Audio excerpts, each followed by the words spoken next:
नमस्कार साथियों, मेरा नाम है शिवम शर्मा और मेरे चैनल स्टडी सेंटर पर आप सभी का बहुत बहुत स्वागत है। इस वीडियो में आज हम जानेंगे कि क्या है वक्फ बोर्ड की हकीकत और क्यों लाया गया वक्फ बोर्ड संशोधन बिल 2024।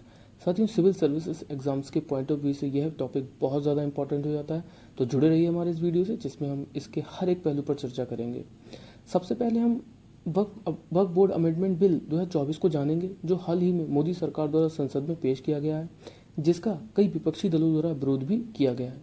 वहीं सरकार का कहना है कि इस विधेयक के जरिए वक्फ बोर्ड को मिली असीमित शक्तियों पर अंकुश लगाकर वह बेहतर और पारदर्शी तरीके से प्रबंधन कर सकती है। तो आइए दोस्तों, सबसे पहले जान लेते हैं कि वक्फ क्या होता है।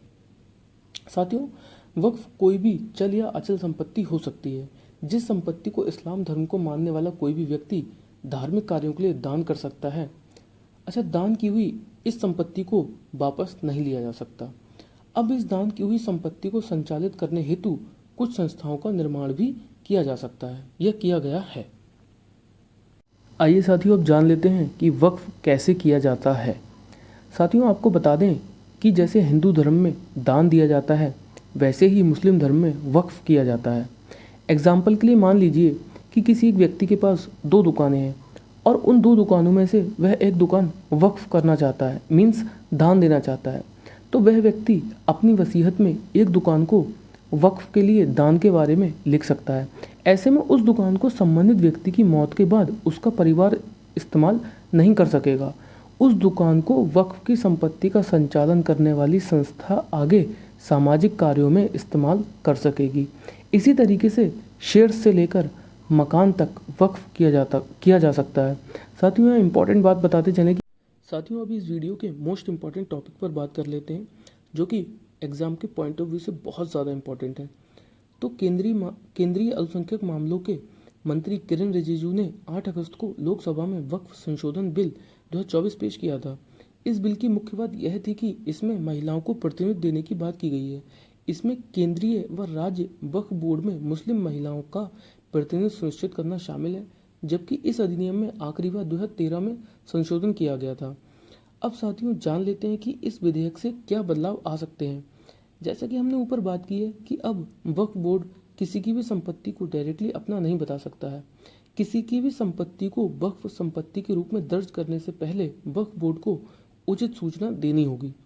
साथ ही इसमें यह भी बदलाव किया गया है कि केंद्रीय वक्फ परिषद और राज्य वक्फ बोर्ड में कम से कम 2 महिलाओं का होना ज़रूरी है। साथियों, इसके इम्पॉर्टेंट चेंजेस पे बात कर लें तो साथ ही वक्फ बोर्ड के सीईओ के किसी विशेष धर्म से आने की शर्त को ख़त्म कर दिया गया है। इसको थोड़ा समझ लेते हैं कि क्या है ये। साथियों, इससे पहले वक्फ बोर्ड का कोई भी सदस्य गैर मुस्लिम नहीं हो सकता था, बट अब इस शर्त को ख़त्म कर दिया गया है। अब वक्फ बोर्ड का सीईओ गैर मुस्लिम सदस्य हो सकता है। साथियों, इस विधेयक के जरिए जिला कलेक्टर अब मध्यस्थता की भूमिका निभाएंगे। अब जिला कलेक्टर को तय करना होगा कि कोई भी संपत्ति वक्फ की है या फिर सरकारी। तो साथियों, आइए अब जान लेते हैं कि इस बिल पर विपक्ष का क्या कहना है और वह इसका विरोध क्यों कर रहा है। तो लोकसभा में विपक्ष द्वारा मांग उठाई गई है कि वक्फ संशोधन विधेयक को लोकसभा में पेश करने के बाद इसे जांच के लिए संसद की स्थायी समिति को भेजा जाना चाहिए। साथियों, स्थायी समिति को शॉर्ट में समझ लेते हैं तो स्थायी समिति के सदस्य जो होते हैं वो सांसद ही होते हैं और ये समिति स्पेसिफिक टॉपिक पर चर्चा करती है। जैसे कि मान लीजिए इस समय ये अधिनियम आया हुआ है तो ये समिति बनाई जाएगी और इसके सदस्य सांसद ही होंगे और वे अपनी रिपोर्ट प्रस्तुत कर देंगे, सदन को प्रस्तुत कर देंगे। साथ ही विपक्ष द्वारा बिल पर चर्चा के दौरान अनुच्छेद 26 का हवाला देते हुए कहा गया कि गैर मुस्लिम वक्फ बोर्ड के सदस्य हो सकते हैं जो कि आर्टिकल 26 का अनुपालन नहीं करता है। साथियों, बताते चलें कि आर्टिकल 26 धार्मिक मामलों के प्रबंधन की स्वतंत्रता देता है। वहीं सरकार का कहना है कि इस बिल से बेहतर व पारदर्शी तरीके से प्रबंधन किया जाएगा और इस बिल से उन लोगों को हक मिलेगा जो कि इससे वंचित रह गए हैं, जैसे कि महिलाएं।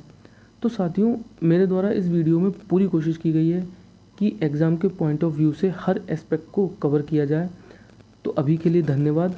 आने वाली वीडियो के लिए हमारे चैनल से जुड़े रहें।